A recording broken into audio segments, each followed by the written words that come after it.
Joyce Bianchi e a Tânia Gomes e André Bianchi. Estamos aqui para um bate-papo na 3334 Experience, né? Uma loja que traz essa experiência para mulheres que têm pés pequenos, de 33 e 34. E vamos fazer um bate-papo aqui para levar para vocês algumas informações interessantes que a Tânia tem para contar para vocês. E vamos iniciar da seguinte forma, Tânia. Como surgiu a 33 e 34? Bom, vamos lá. Primeiro, boa tarde, bom dia, não sei. Boa tarde, boa bom tarde. dia. Mas assim, eu sempre digo que a 33, ela surgiu de uma necessidade muito específica minha, né? Eu uso 33 e teve um ano, uns 6 ou 7 anos atrás, em que eu queria muito um sapato 33 para uma festa de Réveillon prata. E eu fiquei umas 5 horas no shopping procurando esse sapato e não encontrei, né? E meu marido estava junto comigo. Eu acabei comprando o sapato numa loja infantil, mas foi uma compra muito frustrante. E aí no caminho de casa, ele me perguntou: por que você não compra isso numa loja online? Por que você não vai procurar isso na internet? A gente já trabalhava com internet, a gente tinha agência naquela época. E quando eu comecei a procurar, eu percebi que a gente não tinha nenhuma loja especializada nesse público, né? Então, quando eu cheguei em casa, registrei o domínio, só que naquele momento a gente tinha um outro negócio, não dava para tocar as duas coisas ao mesmo tempo. E aí o sonho da 33 e 34 ficou guardadinho durante 5 anos. Quando a gente vendeu a agência, eu passei um tempo fora do Brasil. Quando eu voltei, eu já sabia que eu queria empreender, já sabia que eu queria ter meu próprio negócio. E ficou muito claro para mim que um e-commerce voltado para esse público podia ser muito interessante. E aí eu fui fazer a pesquisa de mercado e descobri que eu tinha público, né? Eu descobri lá em 2014, eu descobri que eu tinha um público estimado de 5 milhões de mulheres com o mesmo tipo de problema e sem nenhum tipo de atendimento especializado nela. Certo. Perfeito. E até só para complementar, uma dúvida, na verdade. Pelo que você passou para a gente, então, veio do mercado tradicional, de empresário e tudo mais. Porque uma coisa é ser empreendedor e outra coisa é ser empresário. E de repente, o que eu vi da 33 e 34, ela já traz um modelo já mais atual de negócio, que é essa questão mais startup, né? Já com fundos de investimento, participando. Como que foi você sair, talvez, então, de um mercado mais tradicional para algo não tão convencional para o empresário, por exemplo, já tinha uma atração no mercado que vocês atuavam? Tá, vamos lá. Eu acho que basicamente empreender é o maior desafio que eu encontrei quando eu realmente me vi no papel de empreendedora, é que é uma situação bem solitária, né? As discussões do seu negócio, os problemas que você vê dentro do seu negócio, eles normalmente, quando você é startup, você não tem muito com quem fazer benchmark, você não tem muito com quem trocar. Trocar informação, então, trocar ideias. Exato, porque é novo. Então veja, eu tenho um nicho que nunca foi atendido antes, eu compro da indústria de um jeito que ninguém nunca comprou antes. Eu tenho uma série de paradigmas que você vai quebrando quando você é uma startup, né? E acho que essa é a parte mais difícil de você se tornar um empreendedor, porque é difícil conseguir investimento? Né? Não é fácil, não é um processo simples, você tem um nível de exposição grande, você tem um nível de questionamento do seu negócio extremamente alto, né, no momento que você está fazendo uma captação. Mas para mim o maior desafio é mesmo entender para onde vai meu negócio, com todos os problemas que ele tem, e rapidamente, né? Porque essa é a grande diferença da startup, a gente cresce muito rápido. E nesse crescimento acelerado, você tem um tempo muito menor para planejamento. Sim. Você tem uma curva de aprendizado que tem que ser muito mais veloz que o restante do mercado. Eu acho que essas diferenças que acabam, e são diferenças de operação.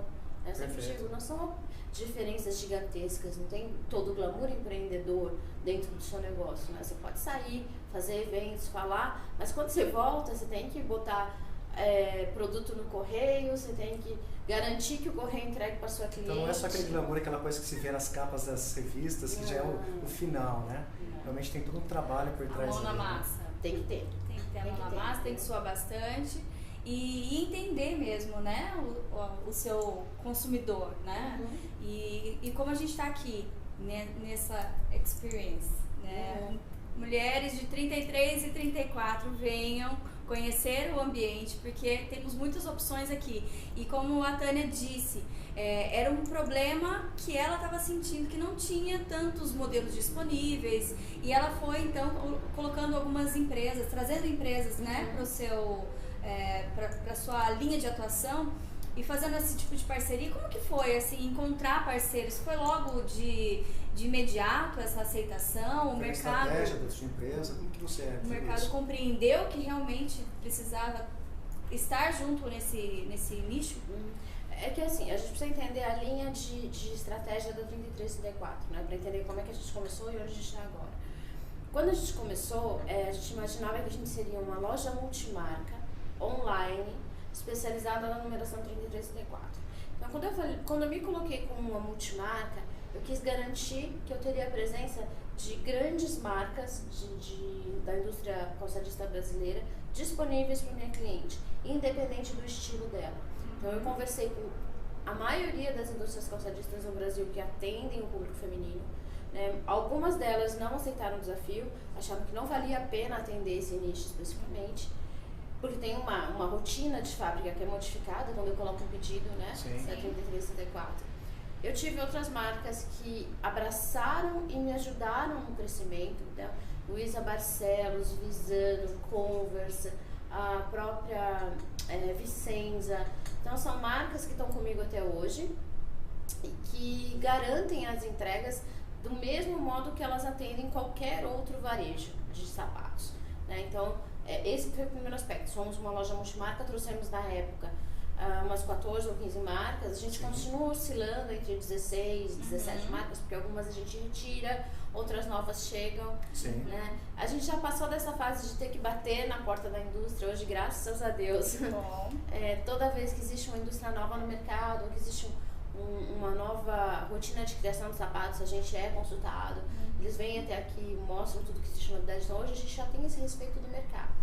Até pela maturação, né? Exato. É uma startup, mas ela tem já uma consistência e o mercado já enxergou isso. Exatamente. Então, a gente tem 2 anos. Então, esse foi o primeiro momento que a gente teve.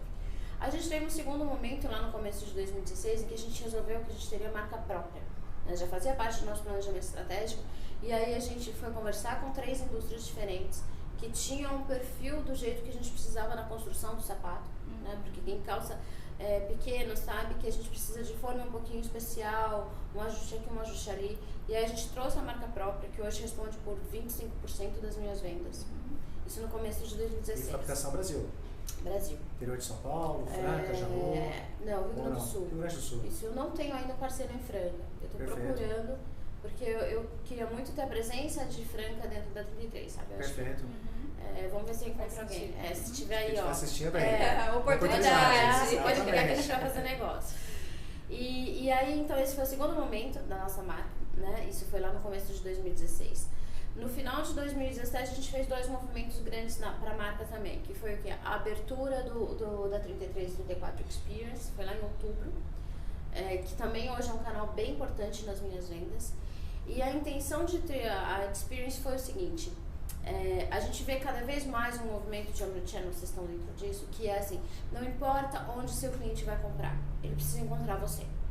Né? Perfeito. Então, assim, eu tenho muitas clientes que compram no online, mas eu ainda tenho uma parcela das minhas clientes, veja, tem uma demanda reprimida que nunca foi atendida antes.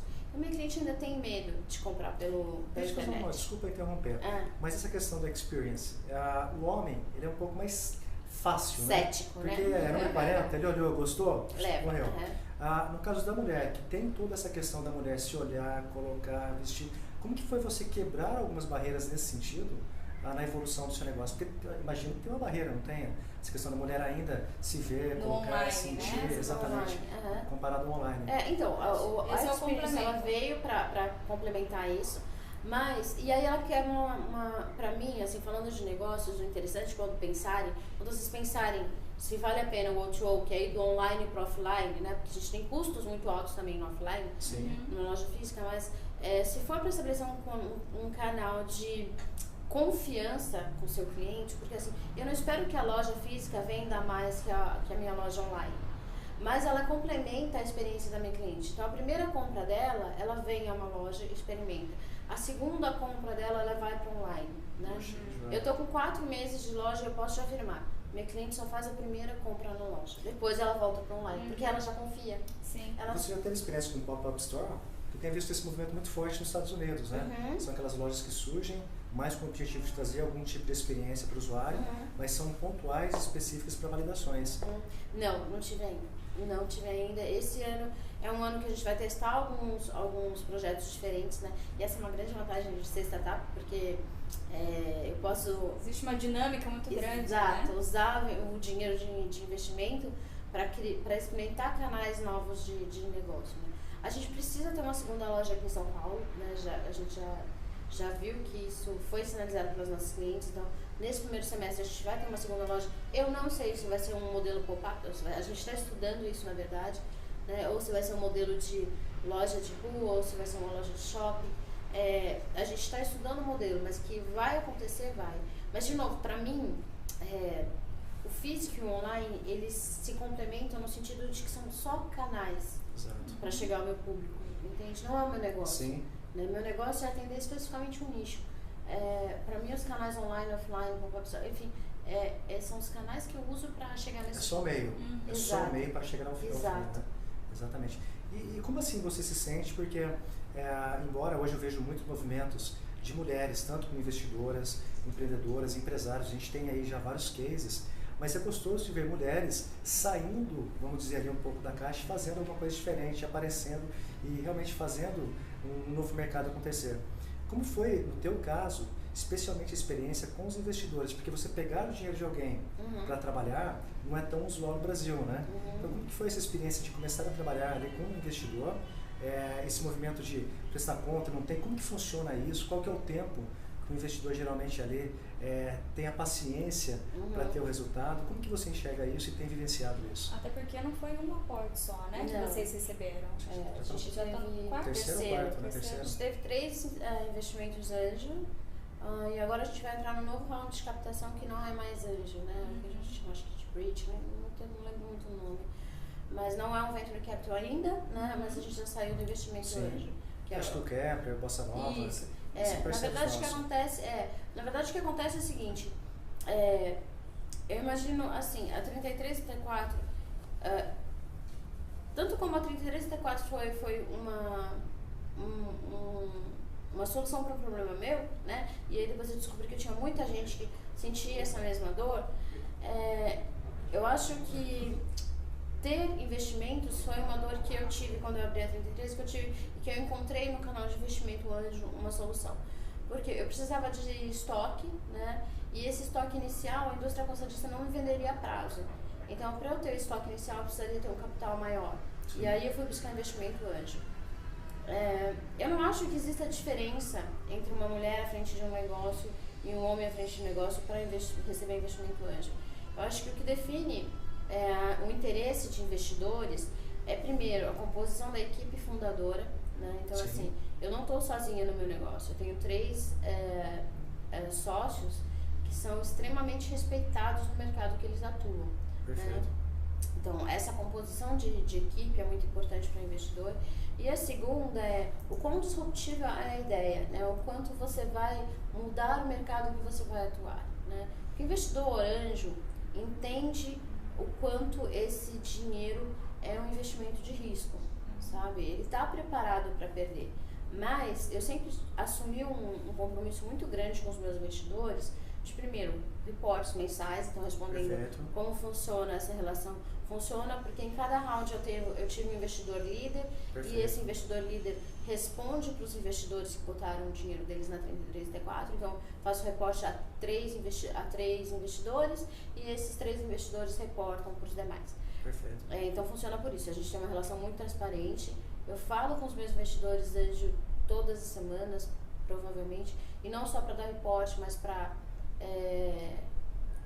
É um tipo de mentoria que eu tenho, e eu acho que sou muito sortuda nisso, né? Porque você poder acessar um João Kepler, uma Camila Farani, um Marco Poli, um Fábio Póvoa pelo WhatsApp, muito raro. É interessante, desculpa interromper, para quem não sabe, quando se fala em investimento, não é dinheiro. O dinheiro geralmente é o último item do que o investidor pode oferecer. Por quê?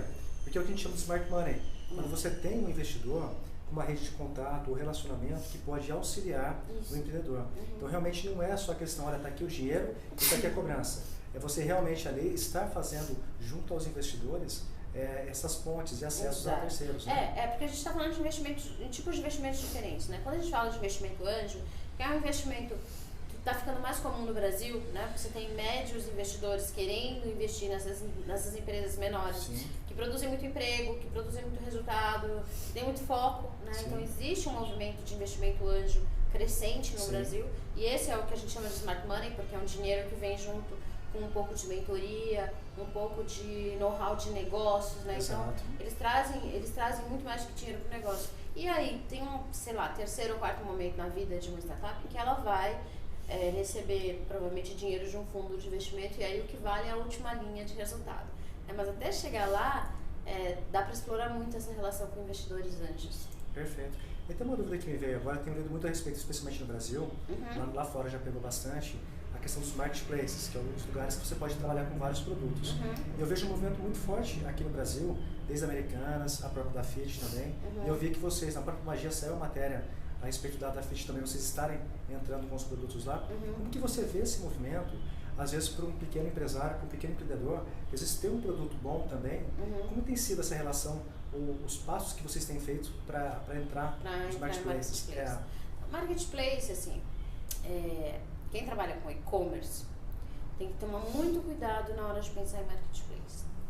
Por quê? Porque a oferta é tentadora, né? Você pode ter muito mais vitrines para o seu produto, mas você tem uma perda de margem, uma perda de rentabilidade para o produto muito grande. Aí seria mais focado para escala, assim, com produtos que realmente têm escala e volume Então você melhor. precisa pesar o quanto a vitrine e o investimento em marketing de um marketplace faz sentido para o seu negócio. Né? Então não é para qualquer negócio. Não é para qualquer negócio. Tem que ser avaliado realmente. Você vários precisa fatores. avaliar a sua margem, se a sua margem comporta, porque um marketplace ele vai te levar entre 16% e 20%. Tá? É bem significativo, né? Somado a imposto e tudo mais, realmente tem que ser muito Exatamente. avaliado. Aí você pensa que você tem mais provavelmente um custo de logística. Né? Então, eu sempre digo assim, as pessoas acham que ter uma startup de sucesso, ter uma empresa de sucesso significa vender muito. Na verdade, significa muito mais entender a sua estrutura de custos, entender a sua estrutura de receitas e ver como é que você vai fazer para aquela linha lá de baixo ser o mais azul possível. Sim, né? equalizar tudo isso daí. Exato, porque o marketplace ele te entrega isso, né? Ele te entrega a promessa de volume. Mas não adianta você fazer volume sem margem. Perfeito. Né?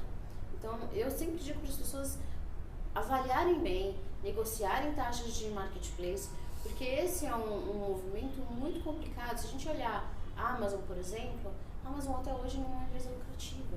Exato. Né? Então, assim, a gente precisa analisar o contexto todo. Mas, ok, a Amazon tem bilhões de fundos de investimento, né, fazendo o negócio girar. A gente não tem isso no dia a dia. Mesmo no investimento anjo, eu preciso cuidar muito do meu dinheiro. Né? Então, eu sempre falo para as pessoas fazerem esse tipo de avaliação. Por exemplo, da Fit, eu estou na da Fit, mas eu estou só com a minha marca própria. Perfeito. Né? Por quê? Porque eu consigo garantir uma margem melhor. Né? Eu consigo manter a saúde do meu negócio. Então, acho que isso é importante quando a gente fala de marketplace, eu ouço muito pouco isso. Eu ouço todo mundo falando pro pequeno, não, vai pro marketplace que você vai vender muito. Pode ser que você venda muito. Perfeito. Mas você precisa garantir margem, no final das contas, porque senão não adianta nada. Né? Perfeito. E na história da 33 e 34, nesses 2 anos aí de vida, vamos falar de erros.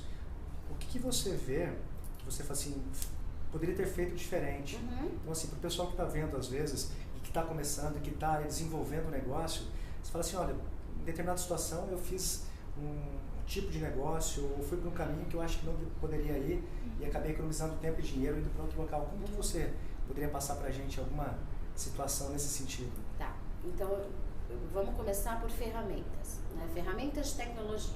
Quando você fala de um pequeno e médio negócio na internet, você vai brigar com grandes, né? Dependendo do seu produto. Sim. E você precisa de ferramentas tecnológicas para te dar um pouco de suporte, porque você não pode contratar a quantidade de pessoas que você quer. Sim. Então, assim, eu errei na contratação de ferramentas, que depois eu descobri que eram caras e não me davam resultado.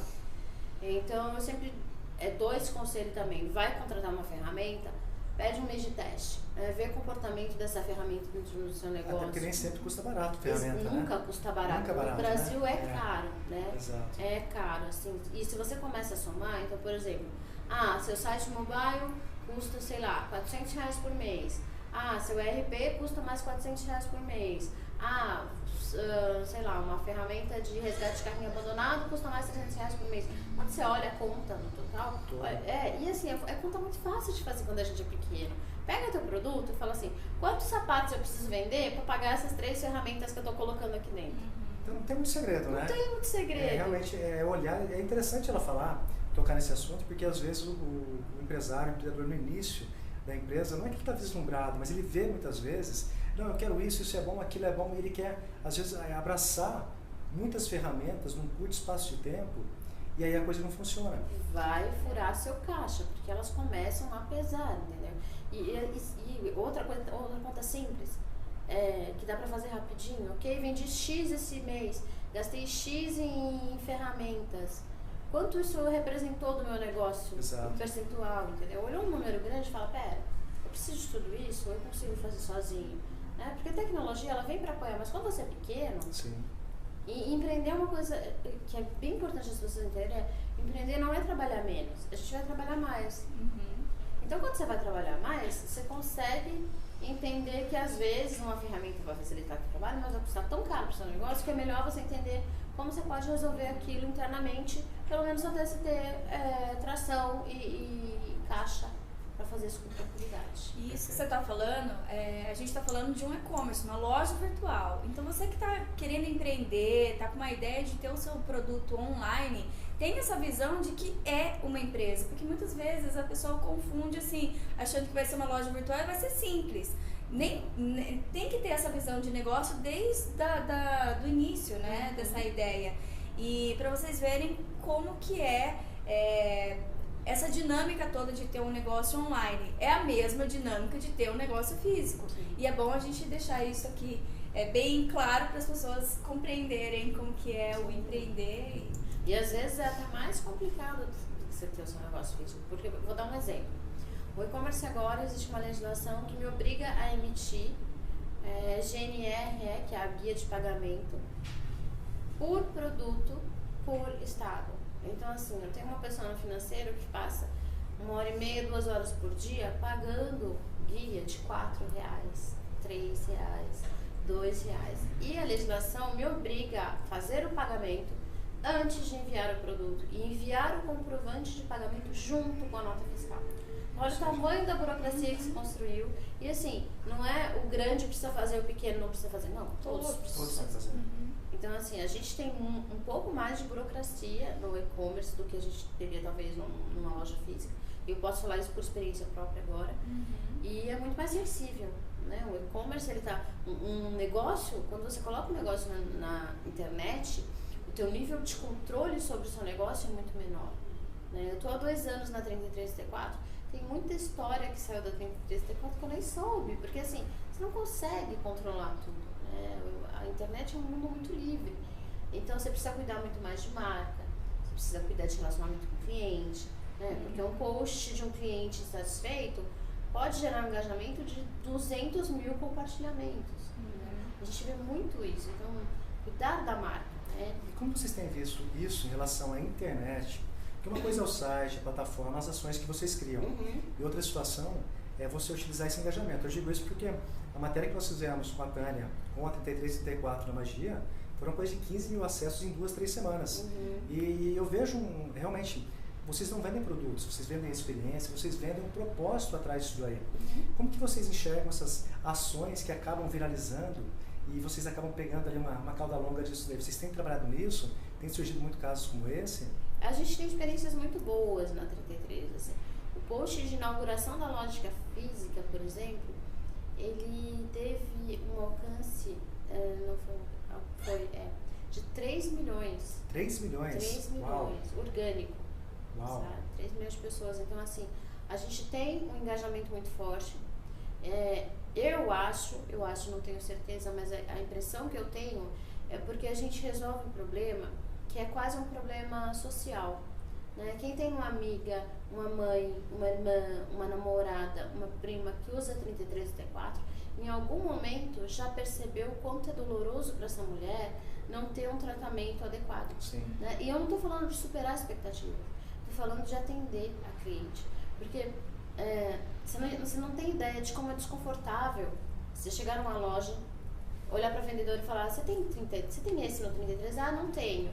Aí ela vai, posso buscar o que eu tenho? Aí ela vai no estoque, traz o que ela tem de mais feio e velho e antigo no 33. Não tem saída. Ou ela te diz, tenta na sessão infantil. Isso acaba com a autoestima de qualquer mulher, né? Porque o sapato, ele é um item de empoderamento feminino. Né? A gente com o sapato certo, a gente fica mais confortável, mais segura. Ele te dá uma postura. Exato, ele te dá segurança, né? Você entra dona de si quando você tá com o sapato certo. E o meu público, e eu falo isso por experiência própria, meu público não teve isso antes. Então a gente, na verdade, é muito mais que uma loja de sapatos para um público específico. A gente é uma comunidade. E as minhas clientes, elas já se enxergam desse jeito, né?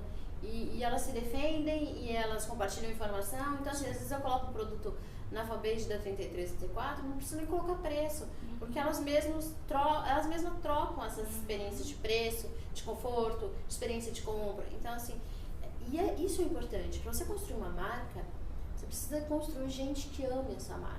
Né? Você não precisa de clientes, você precisa de pessoas que entendam o seu conceito, seu propósito, que entendam o legado que você quer deixar, né?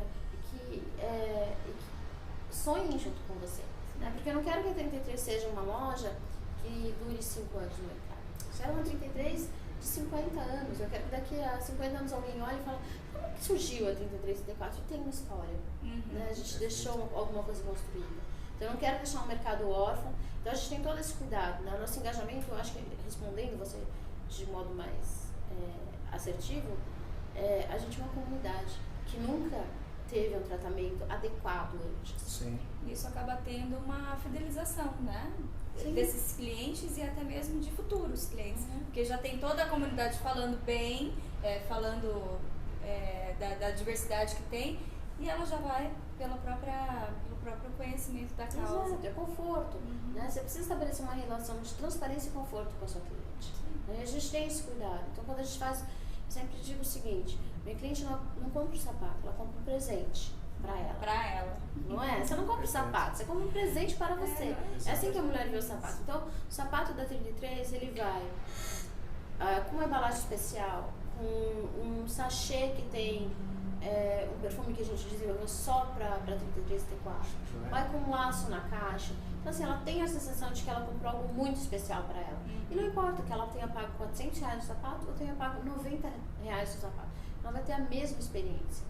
E eu acho que é isso que é fundamental para construir engajamento com uma marca. Não, realmente, a gente só tem que dar os parabéns para a Tânia aqui. O tempo está chegando ao final, mas o que ela está construindo é exatamente isso. É um legado, né? Realmente é fazer algo para as pessoas encontrarem não somente a solução da questão do calçado, mas poder trocar ideia, conversar, compreender, ou trazer a experiência de chegar o produto na casa e ter essa sensação de abrir aquela coisa meio Apple, né? Da caixa, do perfume e tudo mais. Então, vocês estão de parabéns, Tânia. Eu já sabia da história, já tenho acompanhado, porque a gente admira realmente o Brasil aqui ter casos nesse sentido. Então, parabéns. E eu acho que só estamos agradecendo, Joyce. E desejar muito mais sucesso, né? Obrigada. Eu desejo o mesmo sucesso para vocês. Eu sou uma pessoa bem acessível, então se quiserem fazer perguntas, se tiverem dúvidas, se quiser fazer um live depois para esclarecer as perguntas que eu tinha aqui, podem chamar que a gente está junto. Então tá gravado, tá ao vivo aqui, não tem jeito.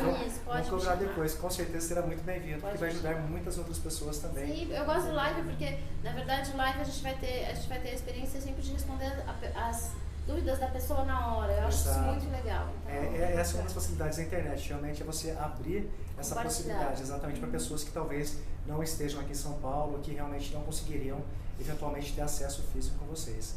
Mas olha, parabéns, a gente está aqui no local hoje, na empresa 3334, e vamos concluindo o vídeo, deixando para a Tânia uma mensagem final, caso ela queira dar para o nosso pessoal aqui, a respeito de empreendedorismo. Fique à vontade, Tânia. Eu não gosto muito de dar conselho. Eu acho que conselho é uma coisa que a gente ouve, fala, quem tem a ver comigo? Mas eu digo sempre o seguinte para as pessoas quando eu falo de negócios. Sonhar não é fácil. Construir algo definitivo a partir de sonho é mais difícil ainda. Desse sonho é mais difícil ainda. Mas se você acredita no seu projeto, não deixe que ninguém tire isso de você, né? Vai em frente. Vai ser difícil, vai ter problema, mas é o tipo de problema que você vai escolher, que você quer resolver. E se errar, tipo, o negócio não der certo, não tem problema. Tenta de novo, faz outra coisa, rever produto. Errar no mundo de startup é saudável. E isso, eu acho que esse modelo precisa ser replicado para todo modelo de negócio. Errar não é feio. Erro honesto é erro que te constrói. Então você pode errar também. Beleza? Muito bacana. Joia. Obrigadão, Tânia. Obrigado por tudo. Obrigada a vocês pela visita. Vocês vão estar com o endereço do site, também no VT no vídeo. E acessem, curtam, compartilhem aqui a página da Tânia, 3334, que realmente tem muita informação, muita promoção também para aproveitar. Tem. Joia? Obrigado, até mais. Obrigada, gente.